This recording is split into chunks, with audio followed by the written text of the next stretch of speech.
O Senhor esteja convosco.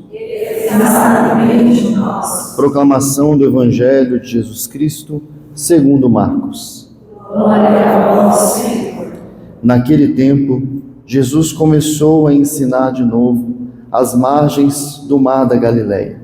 Uma multidão muito grande se reuniu em volta dele, de modo que Jesus entrou numa barca e se sentou enquanto a multidão permanecia junto às margens da praia.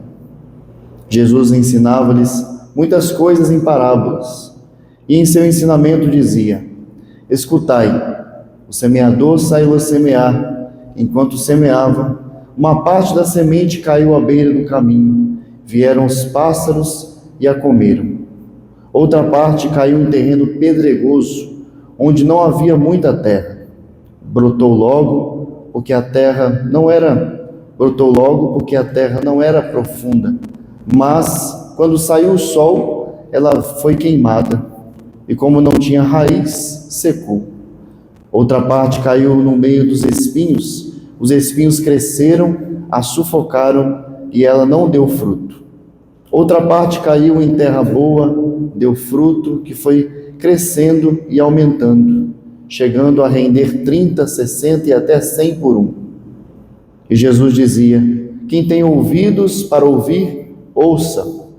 Quando ficou sozinho, os que estavam com ele, junto com os 12, perguntaram sobre as parábolas. Jesus lhes disse: a vós foi dado o mistério do reino de Deus. Para os que estão fora, tudo acontece em parábolas, para que olhem, mas não enxerguem, escutem, mas não compreendam, para que não se convertam e não sejam perdoados. E lhes disse: vós não compreendeis esta parábola? Então, como compreendereis todas as outras parábolas? O semeador semeia a palavra. Os que estão à beira do caminho são aqueles nos quais a palavra foi semeada, logo a escutam, chega Satanás e tira a palavra que neles foi semeada.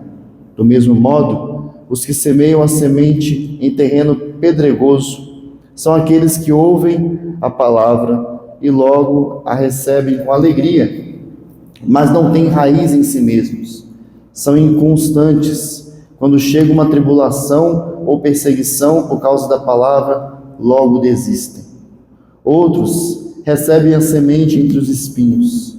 São aqueles que ouvem a palavra, mas quando surgem as preocupações do mundo, a ilusão das riquezas e todos os outros desejos, sufocam a palavra e ela não produz fruto. Por fim, aqueles que receberam a semente em terreno bom são os que ouvem a palavra e recebem e dão fruto. Uma 30, outra 60 e outra 100 por um. Palavra da salvação. Glória a vós, Senhor.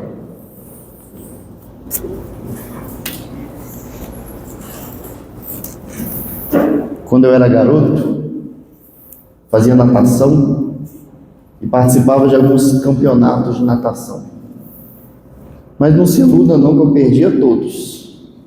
Mas um em especial eu me lembro, porque eu achava que já estava nadando muito bem. E aí mamãe queria me levar para treinar e eu não queria. Falava: não, já estou bom já, não preciso treinar não. E fui para o campeonato, com aquela pose, me estiquei todo, né? Porque nadador faz uma pose, né, para nadar. E aí pulei direitinho, fui nadando com os movimentos perfeitos.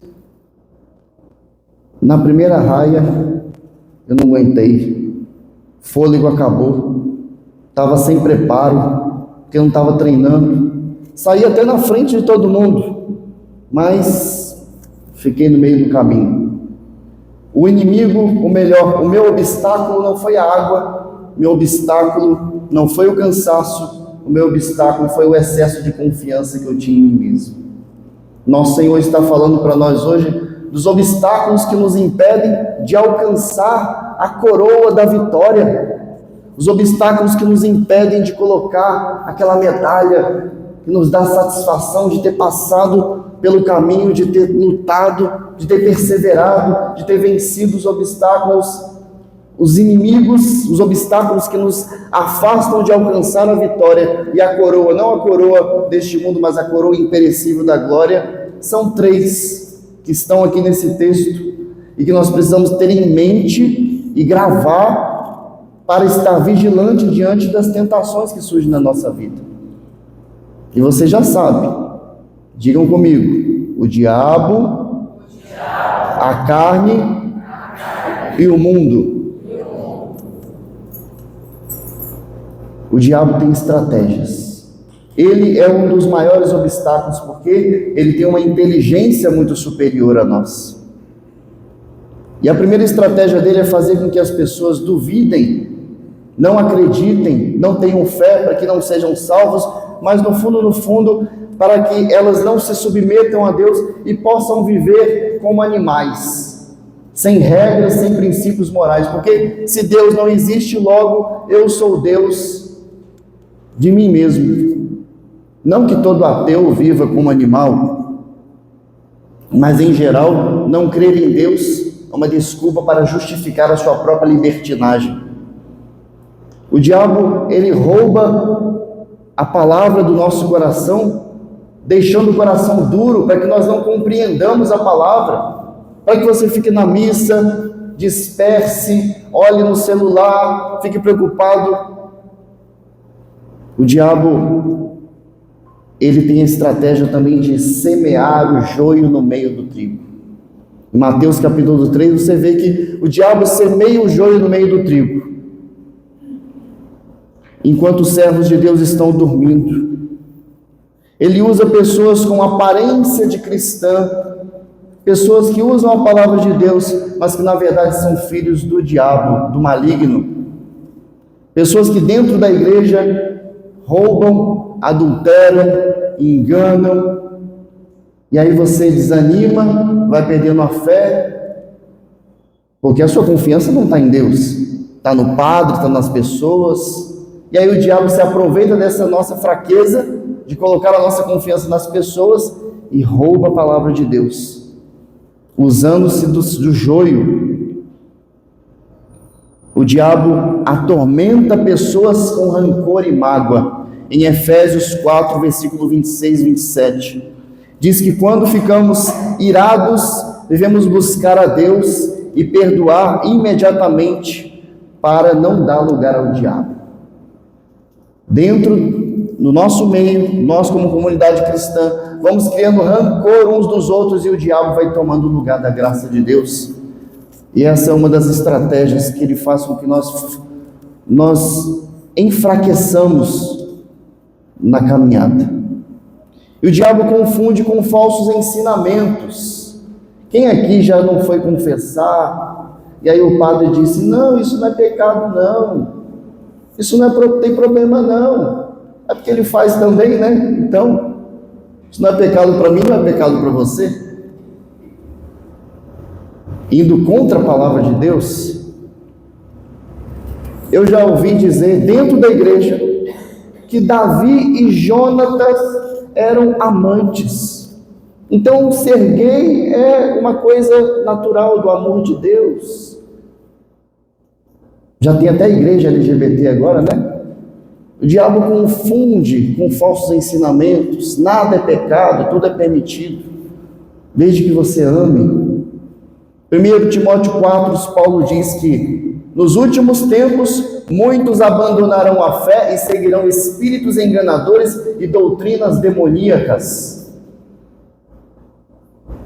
O segundo inimigo, o segundo obstáculo que nós temos para alcançar a coroa é a carne. O diabo, depois a carne, que metaforicamente está representado pelas pedras, pelo terreno pedregoso, que está autoexplicativo. Quando vem uma perseguição, uma dificuldadezinha, quando vem uma tribulação, a pessoa desiste porque não tem raiz. Logo, eu resumo isso dizendo que ainda não existe amor a Deus o suficiente. O amor a Deus é raso.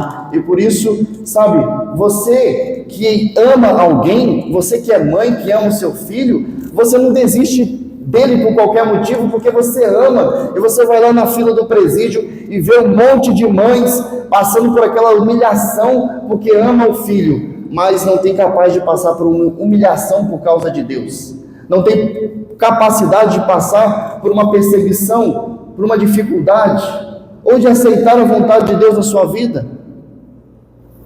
A carne é fraca. O mundo, na verdade, o terceiro obstáculo é o mundo. Só que o mundo, na verdade, é uma ferramenta na mão do maligno, porque 1 João 5,19 vai dizer: sabemos que somos de Deus e que o mundo todo está sob o poder do maligno. É ele que manipula as estruturas corrompidas do mundo para nos afastar de Deus. E o que fazer? 1 Pedro 5,8: vigiai e orai. Repitam comigo isso. Vigiai e orai. Porque o diabo, vosso adversário, anda em derredor, bradando como um leão, buscando a quem devorar. Vigiar e orar. Contar é contar com a graça de Deus. Vigiar e orar é contar com a graça de Deus. Mas se você quer uma arma poderosa, um canhão para vencer todos esses obstáculos, é investir no amor a Deus. Senhor, a gente ouviu uma palestra esses dias do Padre Jonas, né? Passei para os jovens, e ele dizia: Senhor, que eu ame, Senhor, que eu ame. Peça todos os dias: Senhor, me faz te amar mais, Senhor, me faz amar mais o próximo. O maior dos mandamentos não é à toa, amar a Deus sobre todas as coisas, porque se eu amar a Deus, a minha luta fará sentido. Se eu amar a Deus, o meu cansaço fará sentido. Se eu amar a Deus, a minha renúncia fará sentido, porque sem amor, ainda que eu entregue o meu corpo às chamas, entregue todos os meus bens aos pobres, se eu não tiver amor, nada faz sentido e nada serve. Louvado seja o nome do nosso Senhor Jesus Cristo. Para sempre seja louvado.